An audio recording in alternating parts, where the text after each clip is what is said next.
อ๋อนี่เย็นเข้ามาค่ำเข้ามาเนาะ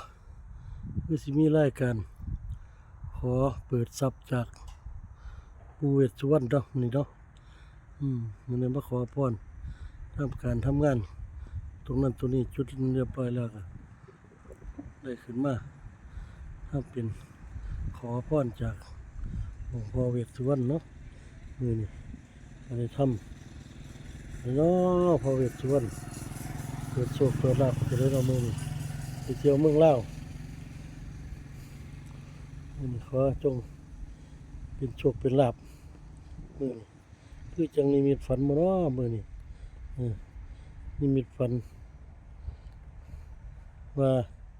เห็นผู้เฒ่ากับผู้หญิงมีผู้เฒ่ากับผู้หญิงผู้เฒ่ากับผู้หญิงแล้วก็ศูนย์ใส่กันเนาะความฝันก็ได้ว่าผู้เฒ่ากับผู้หญิงขอพรปู่เวสสุวรรณจงให้มันเกิดเป็นโชคเป็นลาภ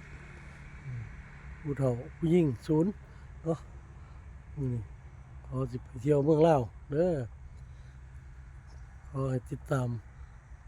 ต้นเงินต้นทองเด้อผู้ใดติดตามไว้เบิ่งแล้วก็แชร์กดติดตามกดกระดิ่งไว้มีสิ่งดีๆจากปู่เวสดีหรือจากที่สิจัดให้ต่อไปเนาะต่อไปก็จะไปขอน้ำปูน้ำยาที่อยู่ในอ่างวงกลมเนาะมือนี้จะบอกว่ามาขอพรเด้อใครอยากได้โชคได้ลาภตั้งแต่ค่ากับเขาวกับน้ำค่าไปเที่ยวเมืองลาวไปใหญ่หมู่นั่นล่ะเพิ่นเคยเปิดให้ตัวมาปู่ย่ามันเคยเปิดให้ตั้งแต่เอาปู่ย่ามาเฮ็ดอยู่นี่เฮ็ดสุวรรณก็มาให้โชคให้ลาภตั้งแต่มื้อเอามาเนาะต่อไปสิไปขอน้ำปูน้ำยาแล้วสิไปเว้าฟังเนาะไปพบไป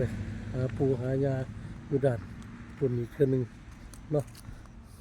เคยเอามือเอาเพิ่นมาตั้งจ้ะเปิดโชคเปิดลาภ3ตัวแตกเนาะเขาเพิ่นมาประดิษฐานอยู่นี่